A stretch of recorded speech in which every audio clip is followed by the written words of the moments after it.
దేవుని నామానికి మహిమ కలుగును గాక. దేవుడు చాలా గొప్పవాడు. ఇటు రీతిగా మీ మధ్యన కూడి నిన్న దేవుని నామాన్ని కనపరచడానికి దేవుడు నాకు అవకాశాన్ని కలుగజేశాడు. అందరూ బట్టి దేవుని నామానికి మహిమ ఘనత ప్రభావములు క్షమించబడను గాక. నాకు ఈ అవకాశం ఇచ్చిన దైవజనులకు నా ప్రత్యేకమైన వందనాలు, బ్రదర్ యొక్క ప్రత్యేకమైన వందనాలు. నేను ఎవరో ముందు పరిచయం చేసుకుంటాను, తర్వాత వాక్యాన్ని అందిస్తాను. అంటే తర్వాత మీరు చెప్పుకోవడానికి బాగుంటుంది అంతే. నా పేరు రాజు, మోరు రాజు. నేను ఆగడాలంతో వసిని, మోరు లక్ష్మణరావు గారి కుమారుని. ఇక్కడ ఇంకొక మోరు లక్ష్మణరావు గారు, మోరు లాజరస్ గారు, వీళ్ళందరూ కూడా నాకు బాబాయ్ అవుతారు. ఇక్కడ మా పిల్లలు కూడా కనబడుతున్నారు. వీళ్ళ కుటుంబాలు పెరిగిన వాళ్ళను. చిన్ననాటి నుండి దైవ సేవకుని అవ్వాలన్న కోరిక తల్లిదండ్రులు పుట్టించారు. నేనైతే వద్దు, దేవుని సేవ చాలా కష్టమైనది. ఎందుకంటే అప్పుడే నాన్నగారు అమ్మగారు దేవుని సేవ చేస్తున్నారు. నేను డిగ్రీ వచ్చిన సమయంలోనే వాళ్ళని చూసి నేను ఎక్కువగా ఈ సేవ చేయకూడదు, చాలా కష్టం, ఎన్ని అవమానాలు ఎన్ని ఆటంకాలు వచ్చినా వారు నిలబడ్డారు. వారిని చూసినప్పుడల్లా నాకు చాలా ఒక పక్కన దుఃఖం, ఒక పక్కన ఆనందం వేస్తూ ఉంటుంది. దుఃఖం ఎందుకనంటే చాలా బాగుగా బ్రతికిన వారు దేవుని సేవ రాగానే తినడానికి కూడా తినలేని పరిస్థితి, కట్టుకుంటానికి వస్త్రాలు లేని పరిస్థితి. కానీ దేవుడు వారిని హెచ్చించుకుంటూ ప్రేమించుకుంటూ చాలా విధిగా వాడుకోవడం నాకు చాలా సంతోషాన్ని ఇచ్చింది. నేను డిగ్రీ పూర్తి చేసుకున్న తర్వాత డిగ్రీలో గోల్డ్ మెడల్ సాధించాను. మ్యాథమెటిక్స్లో వచ్చింది. దేవుడు దాన్ని అనుగ్రహించాడు. సాధించిన తర్వాత తల్లిదండ్రులకి ఒక మాట చెప్పాను, అయ్యా నేను చదువుకున్నాను కదా, గోల్డ్ మెడల్ సాధించాను, నేను ఏదైనా ఐఏఎస్కో ఐపీఎస్కో కలెక్టర్కో సివిల్స్కి అప్లై చేస్తాను, దేవుడు నాకు ఇచ్చిన జ్ఞానాన్ని బట్టి అవుతాను అని చెప్పేసి వాళ్ళకి తెలియపరిచిన. బట్ స్టిల్ వాళ్ళు ఒకే ఒక మాట అన్నారు, నువ్వెన్ని జాబులు చేసినా తిరిగి మరలా దేవుని దగ్గరికి రావాల్సిందే. ఎందుకంటే అది వాళ్ళు అనుభవించారు. ఎందుకంటే నాన్నగారు 40 సంవత్సరాల వయసులో ఉన్నప్పుడు దేవుని సేవలకి వచ్చారు. 18 సంవత్సరాల నుంచి కూడా దేవుడు అతనితో మాట్లాడుతున్నాడు. వివిధమైన పాస్టర్లతో మాట్లాడుతూ, సేవకులతో మాట్లాడటం, వివిధమైన భక్తుల చేత దర్శించి మాట్లాడడం అనేది జరుగుతూ వస్తూనే ఉంది. కానీ ఆయన పట్టించుకోలేదు.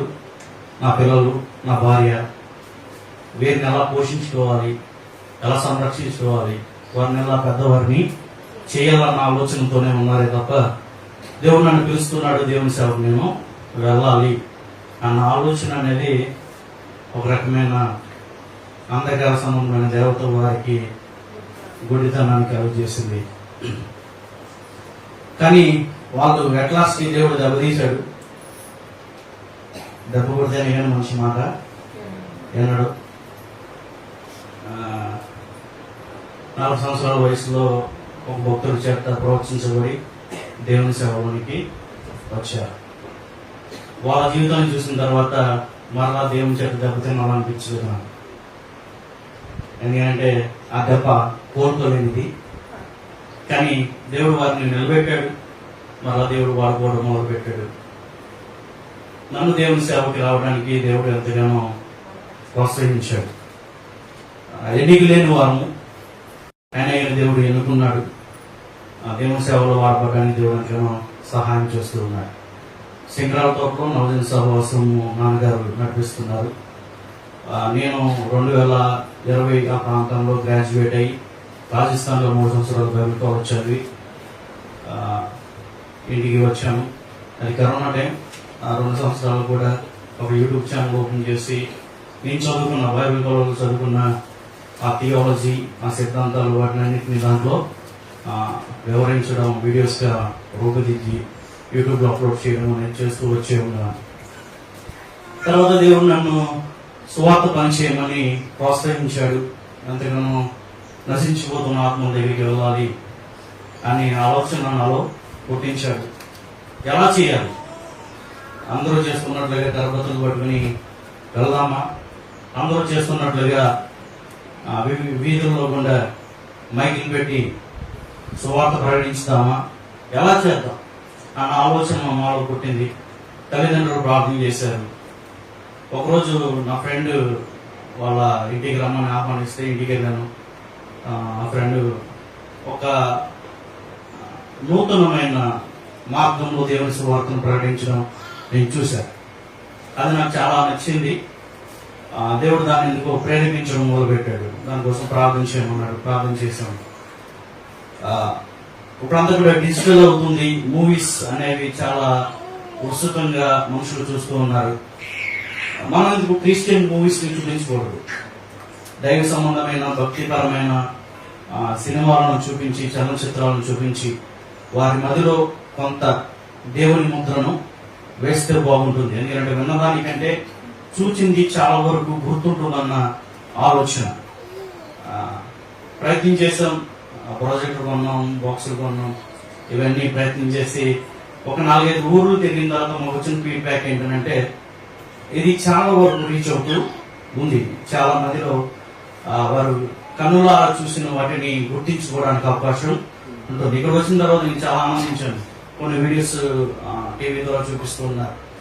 ఎందుకంటే మనిషి విజువాలిటీ అనేది చాలా ప్రాముఖ్యమైనది. చూసిన దాన్ని ఎక్కువగా నమ్మడానికి అవకాశము ఉంటుంది విన్నదానికన్నా. సో అలాగే ప్రాజెక్టుల మీద క్రిస్టియానిటీకి బేస్ యేసుక్రీస్తు వారు కాబట్టి కేవలం యేసుక్రీస్తు వారికి సంబంధించిన సినిమాలను, ఆయన జీవిత చరిత్రను వేయాలన్న ఆలోచన కొట్టి ప్రతి చోటకి, ప్రతి వీధికి వెళ్తూ ఒక తెర మీద చిన్నప్పుడు సినిమాలు చూసే ఉంటారు మీరందరూ. ఆ విధంగా దేవుని సువార్తను, దేవుని యొక్క జీవిత చరిత్రను, ఆయన పుట్టిన నుంచి మరణం వరకు ఎందుకు వచ్చాడు అన్న ఆలోచనతో ఒక పావు గంట ఆ సినిమా అయిపోయిన తర్వాత వారికి సువార్తను ప్రకటించడం, ఆ క్లిప్పింగ్స్ చూపించి వారికి యేసుక్రీస్తు వారి గురించి తెలియచేయడం, అది చాలా రీచ్ అవ్వడం, మనుషుల యొక్క హృదయాలకు, మనుషుల యొక్క మధ్యకి తట్టడం అనేది జరుగుతూ వస్తుంది. మూవీ ఇండస్ట్రీ అనేది చాలా ప్రభావితం చేస్తుంది, చాలా ఇంపాక్ట్ అనేది మనుషుల మీద చూపిస్తుంది. కాబట్టి మనం కూడా దేవునికి సంబంధించినవి, దేవుని భక్తికి సంబంధించినవి చూపిస్తే తెలియని వారు కూడా ఈజీగా తెలుసుకోవడానికి అవకాశము ఉంటుంది అన్న ఉద్దేశంతో జీసస్ ఫిల్మ్ మినిస్ట్రీ, యేసుక్రీస్తు వారి చలనచిత్ర పరిచర్య అంటూ దాన్ని ప్రారంభించడం చేశాం. అప్పటి వరకు ఒక 100 గ్రామాలు తిరిగాము. ఆ 100 గ్రామాల్లో కూడా చాలా మంది దేవుని యొక్క సత్య సువార్తను విన్నారు, చూశారు, దేవుని యొక్క ఆలోచనలోనికి వచ్చారు. మా ప్రయత్నం ఏంటంటే విశ్వాసాన్ని మరింత విశ్వాసంలో బలపరచబడటం, తెలియని వారికి యేసుని పరిచయము చేయడం. చాలా దేవుడు వాడుకోవడం మేము చూస్తూ ఉన్నాం. మీరు వివిధమైన ప్రదేశాల నుంచి ఇక్కడికి వచ్చి దేవుని నామాన్ని కనపరుస్తున్నారు అని అంటే నాకు చాలా ఆనందంగా ఉంది. దేవుడు మిమ్మల్ని ఈ విధంగా ఒక చోటకి, ఒక ప్రాంతానికి తీసుకుని వచ్చి దేవుని నామాన్ని కనపరిచే ఒక సన్నిధిలోనికి నడిపించిన దేవునికి సమస్త మహిమ, ఘనత, ప్రభావములు కలుగును గాక. గట్టి చప్పట్లు కొట్టి దేవుని నామాన్ని. మంచిది. మనిషి జీవితంలో ఓటమి అనేది ఒక పాత్రగా మనం చూస్తూ ఉన్నాం. జయించిన వాడికంటే ఓడిపోయిన వాడు మరింత పాఠాలను నేర్చుకుంటాడు. జయించిన వాడి దగ్గర నుంచి నేర్చుకునే పాఠాల కన్నా ఓడిపోయిన వాడి దగ్గర చాలా పాఠాలను మనము నేర్చుకోవచ్చు. కానీ మన దేవుడు జయించాడు, కానీ కొన్నిటిని ఓడించాడు. జయించే దేవుడు మన దేవుడు. ఆయన జయశాలిగా పిలువబడుతూ ఉన్నాడు. ఆయన ప్రపంచంలో ఎవరూ చేయని సాహసాన్ని ఆయన మాత్రమే చేశాడు. ఈ లోకానికి రావడం చాలా సాహసోపేతమైన కార్యం. ప్రపంచంలో ప్రతి ఒక్క దేవుడు ఒకవేళ నువ్వు గుంటలో పడితే ఎలా బయటికి రావాలో చెప్తారే తప్ప అక్కడ వచ్చి నీ కాళ్ళను లేపి ఆ గుంట నుంచి బయటకు తీసుకుని వచ్చే ఏకైక రక్షకుడు మన ప్రభు అయిన యేసుక్రీస్తు వారు. ఎంత గొప్ప దేవుడు కలిగి ఉండడం అనేది చాలా గొప్పతనం, చాలా ఆశీర్వాదకరం. ఈయనని ఎప్పటికీ మనం విడిచిపెట్టకూడదు. జయించే వానికి ఆయన ఇచ్చే ప్రతిఫలాలను మనం చూస్తే దేవుడు గొప్పవాడు అని మనకి చాలా బాగుగా తెలుస్తుంది. యోహాను రాసిన మొదటి పత్రిక 5వ అధ్యాయము 5వ వచనం.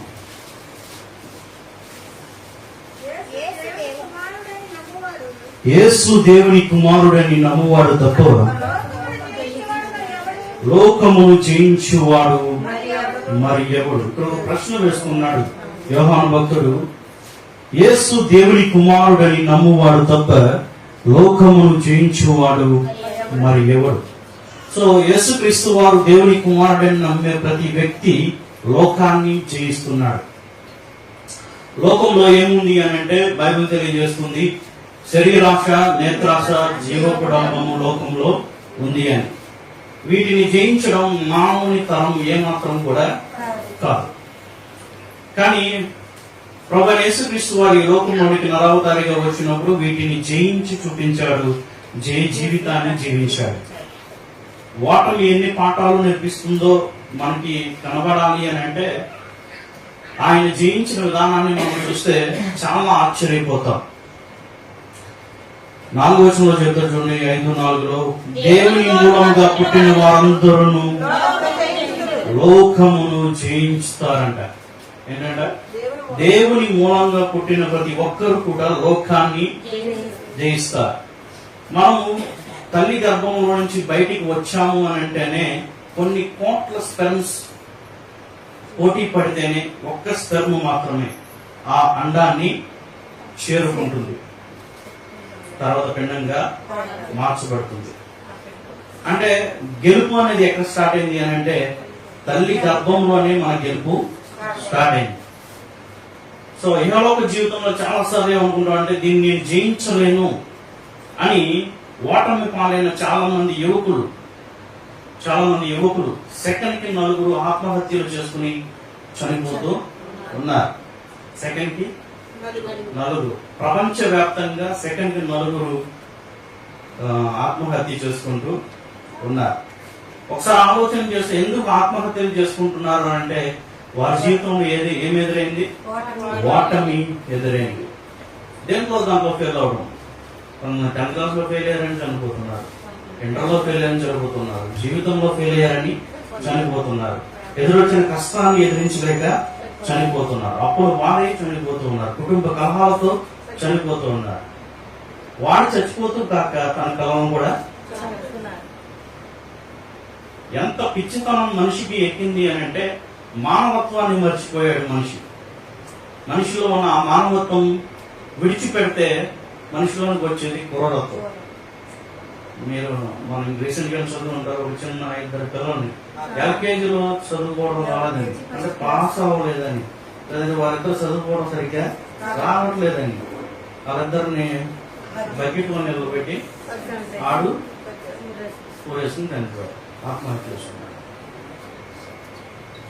సో ఆలోచన చేద్దాం, మనిషిలో మానవత్వం కోల్పోతున్నాడు, క్రూరత్వం పెరుగుతూ ఉంది. ఏంటి? అతనిలో ఓటమి ఎదురైంది. సో యేసుక్రీస్తు వారి జీవితంలో కూడా ఓటమి ఎదురవుతున్న సమయంలో కూడా ఆయన ఓటమిని అంగీకరించలేదు, గెలుపొందడానికి ఆయన ప్రయత్నము చేశాడు. సో మన జీవితంలో కూడా ఎన్నో బాధలు, ఎన్నో కష్టాలు, ఎన్నో ఇబ్బందులు, ఎన్నో ఇరుకులు మనకి వస్తాయి. ఖచ్చితంగా అవి రావని నేను చెప్పడం లేదు. అవి వచ్చిన ప్రతిసారి మనకంటే బలాఢ్యుడు మన వెనకాల ఉన్నాడు, మనకంటే బలవంతుడు మన వెనకాల ఉన్నాడు. ఫర్ ఎగ్జాంపుల్ గా చంటి పిల్లని ఎత్తుకుని చిన్న పిల్లవాడిని తీసుకుని వెళ్తుండే దారిలో ఏదన్నా గుండ్ర అడ్డు వచ్చింది అనుకోండి, మనవాడు ఏం చేస్తాడు? తండ్రి అవతల పక్కకి వెళ్ళి ఆ పిల్లోడిని అవతలలోకి లాక్కోవడానికి ప్రయత్నం చేస్తాడు. ఒకవేళ ఆ చిన్న పిల్లోడికి ఒక కుక్క ఎదురైంది అనుకోండి, ఆడు ఒంటరిగా ఉన్నాడు అనుకోండి, ఆడు చాలా భయపడతాడు. అదే వాడి వెనకాల వాడు డాడీ ఉన్నాడు అనుకోండి, అదే కుక్కని చిచ్చి అంటే ఏంటి, వాడి వెనకాల వాళ్ళ డాడీ ఉన్నాడు, వాళ్ళ డాడీ ఉన్నాడన్న ధైర్యం, బలవంతుడు నా వెనకాల ఉన్నాడన్న ధైర్యం. సో చాలా సార్లు మన జీవితంలో కూడా కష్టాలు, ఇబ్బందులు, ఎరుపులు ఎదురైనప్పుడల్లా కూడా మనకి గుర్తుకు రావాల్సింది వీటినన్నింటినీ జయించిన జయశాలి మన వెనకాల ఉన్నాడు. ఆయన ప్రభువైన యేసుక్రీస్తు. అక్కడికి చదువుకొడితే జయశాలిగా ఈ లోకానికి వచ్చాడు, జయించుచు ఈ లోకంలోనికి ఆయన వెళుతూ ఉన్నాడు. చూడండి ప్రకటన గ్రంథం చూడండి 6వ అధ్యాయము 2వ వచనం చూడండి. మరియు నేను చూడగా ఇదిగో ఒక తెల్లని గుర్రము కనబడెను, దాని మీద ఒకడు విల్లు పట్టుకొని కూర్చుండి ఉండెను, అతనికి ఒక కిరీటం ఇయ్యబడెను, అతడు జయించుటకు బయలు వెళ్ళాను. ఈ జయించడానికి బయలుదేరిన వ్యక్తి మన ప్రభు అయిన యేసుక్రీస్తు. జయశాలిగా ఈ లోకానికి పరిచయమైన వ్యక్తి ప్రభు అయిన యేసుక్రీస్తు. ప్రపంచంలో ఏ దేవుడు, ఏ దేవతలు గెలవలేని 2 ప్రదేశాల్లో గెలిచాడు. గెలవలేని 2 ప్రదేశాలలో ఆయన గెలిచాడు. ఒకటి లోకంలో ఉంటున్న వాటినన్నిటినీ జయించాడు. లోకంలో ఇప్పుడు ఏంటి, శరీరాశ, నేత్రాశ, జీవగుడం, ఇవి పాపములై ఉన్నాయి. ఆయన మొదటిగా పాపాన్ని 2 చెట్లు కూడా అంతే వాస్తవం. ఆదాముని కలవడానికి ప్రభువైన యేసుక్రీస్తు వారు దేవాది దేవుడు ఆ చల్లపేట వేళ వారికి కనబడుతూ వారితో సంభాషణ చేస్తూ వారితో ఆనందిస్తూ ఉండేవాడు. ఎప్పుడైతే ఈ మంచి చెడుల ఫలము తిన్నారో వారిలోనికి చెడు ప్రవేశించడం మొదలైంది, పాపము ప్రవేశించడం మొదలైంది. అందుకనే ఒక చెట్టు ద్వారా మనిషి పతనం అవడం మొదలు పెట్టాడు, ఇంకో చెట్టు ద్వారా దేవుడు జీవాన్ని ఇవ్వాలనుకుంటున్నాడు. అందుకనే ఏమంటాడు తెలుసా, పరదేశంలో ఉన్న జీవ వృక్ష ఫలాలను భుజింప నిస్తాను అని. సంజీవిని ఎక్కడ దొరుకుతుంది అని అంటే, అమృతం ఎక్కడ దొరుకుతుంది అని అంటే కేవలం యేసుక్రీస్తు వారి యొక్క మాత్రమే దొరుకుతుంది. వీటిని పొందుకోవడానికి దేవుళ్ళు దేవతలు అనబడుతున్న వారు ఆ పాల సముద్రంలో ఎంత చిలికినా వారు బయటికి రావాలి. బయటికి ఆ అమృతం కేవలం యేసు యొక్క మాత్రమే దొరుకుతుంది. ఆ సంజీవిని దొరకాలి అని అంటే యేసు యొక్క మాత్రమే రావాలి. మనిషి నిరంతరం జీవించాలన్న ఆశ జీవి. చనిపోయే ముసలావుడు కూడా ఇంకొంతకాలం బ్రతకాలి అనుకుంటుంది. నాన్న అక్కడికి తీసుకెళ్ళి హాస్పిటల్ తీసుకెళ్తే ఎంతో కొంత బ్రతుకుతాను, ఇంకొక సంవత్సరం, ఇంకొక 6 నెలల అంటూ తన జీవితాన్ని పొడిగించుకోవాలనుకుంటుందే తప్ప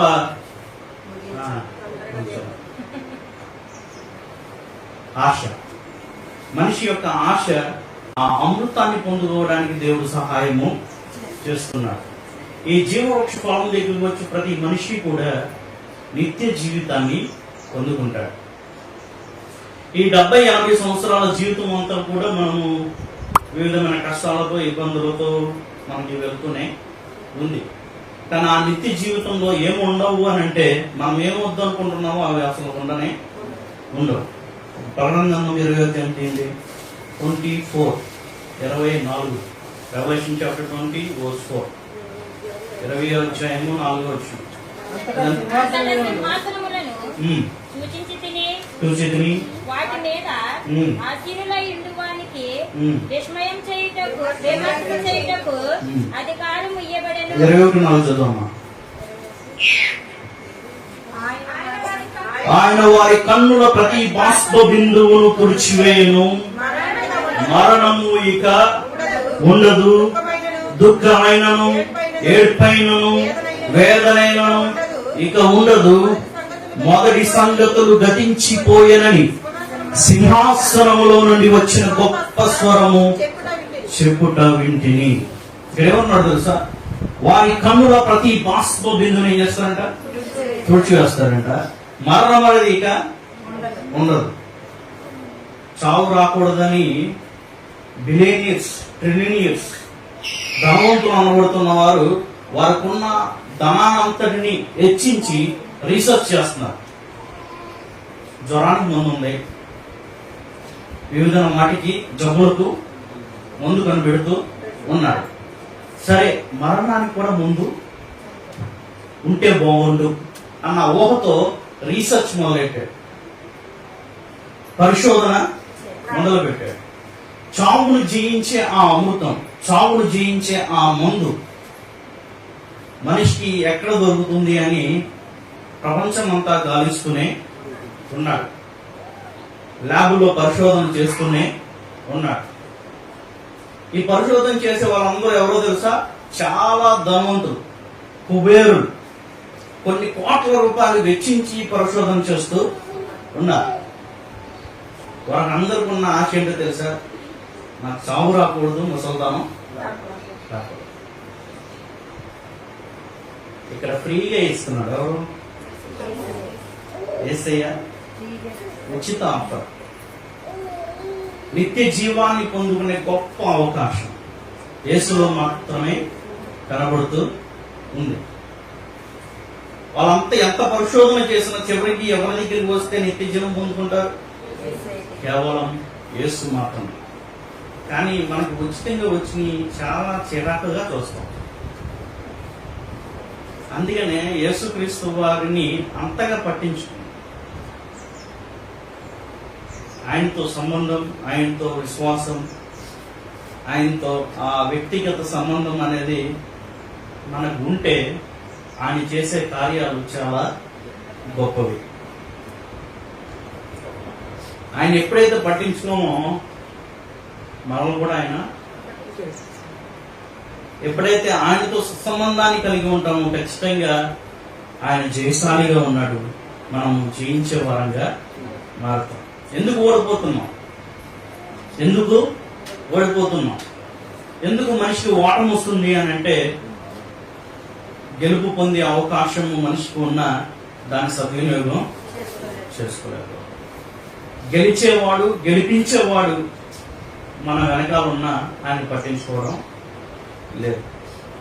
ఆయన అంటున్నాడు, మీ ప్రతి బాష్ప బిందువును తుడిచివేస్తాను, మరణం ఇక ఉండదు. ఇవే కదండి మనం కోరుకునేది. దుఃఖమైనను, ఏడ్పైనను, వేదనను, ఎన్ని కష్టాలండి, ఎన్ని ఇబ్బందులండి. మా కష్టాలు మీకు ఎలా తెలుస్తాయండి అని అంటారు పాస్టర్ గారుతో. మీకేంటండి మైక్ పట్టుకుంటారు, మాట్లాడుతూ ఉంటారండి. మీకంటే ఎక్కువ మాకే ఆ ఇబ్బంది తెలుస్తుంది. ఇక్కడ అంటున్నాడు, వేదనైనను, దుఃఖమైనను, ఏడ్పైనను ఇక ఉండదు, మొదటి సంగతులు గతించిపోయాయి. దేవుడు కోరుకుంటున్న గొప్ప విషయం ఏంటో తెలుసా? మనకి సంతోషకరమైన, ఆనందకరమైన జీవితాన్ని ఇవ్వాలనుకుంటున్నా. కానీ మనిషి లోకంలో పడడం వల్ల, ఈ శరీరాశ, నేత్రాశ, జీవకుడంలో పడడం వలన తాత్కాలికమైన ఆనందాన్ని పొందుతూ ఉన్నాడు. టెంపరీ. వీటిని ఏమంటారంటే ఎండమావులు అంటారు. ఏమావులు? ఎండమావులు. మీరు వేసే మావులు కదండి, ఎండమావులు. ఎండమావులు అవి ఉన్నట్టుంటాయి, తీరా వెళ్ళి చూస్తే ఉండవు. తాత్కాలికమైన జీవితం, తాత్కాలికమైన వాటిని.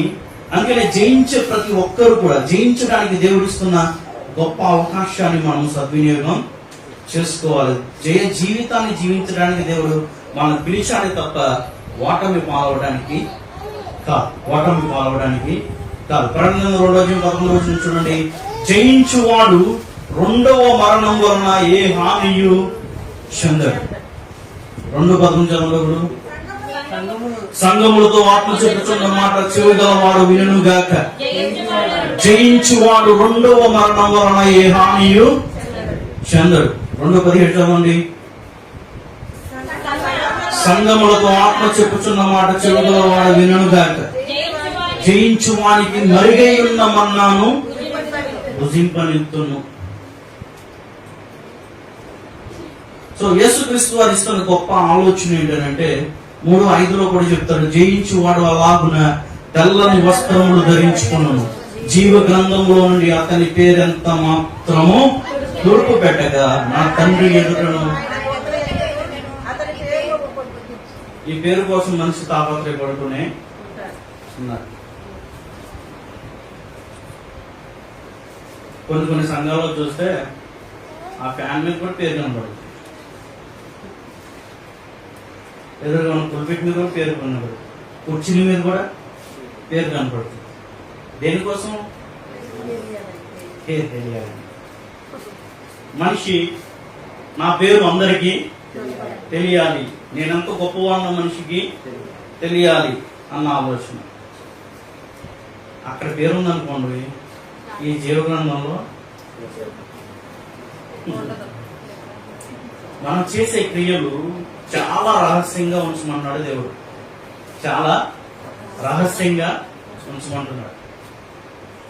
నీ కుడి చేతితో చేస్తే ఎడం చేతికి తెలియకూడదు అంటున్నాడు.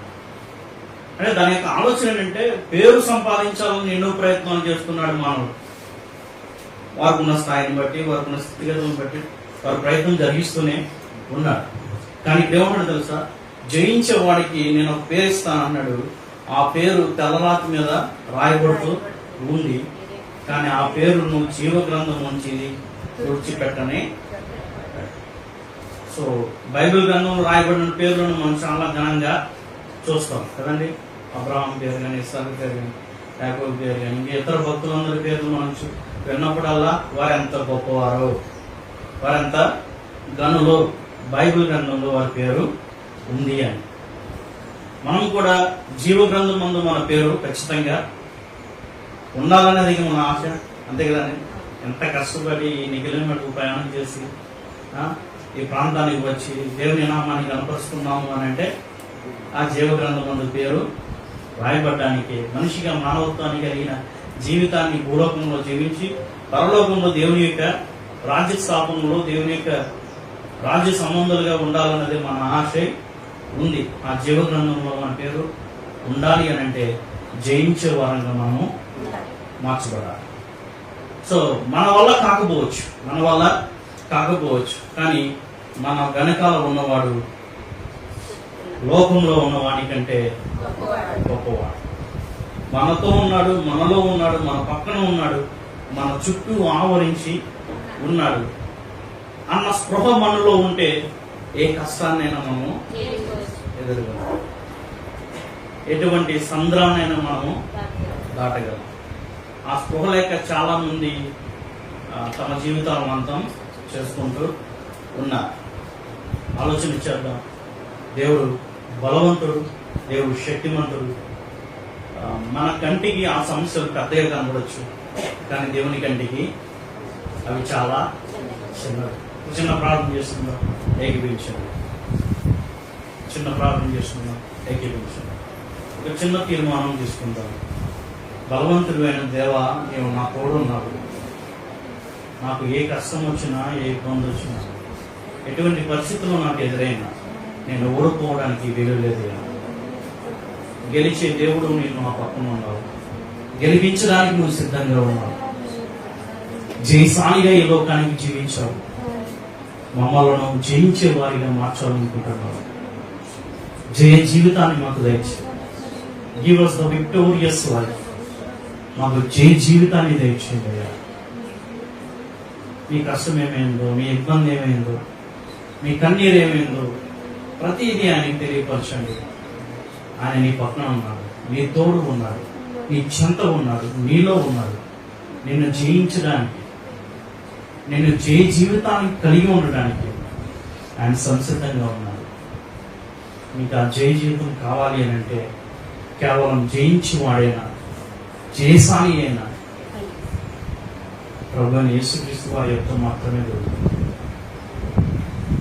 ప్రభు, మీరు మాకు తోడుగా ఉండి, మీరు మాతో ఉండి, మమ్మల్ని నడిపించి, మా ఇబ్బందుల నుండి మా ఎరుకోనండి మీ కష్టం జయించే ధైర్యాన్ని దయచేయండి. ధైర్యంగా ఉండడానికి సహాయం చేయండి.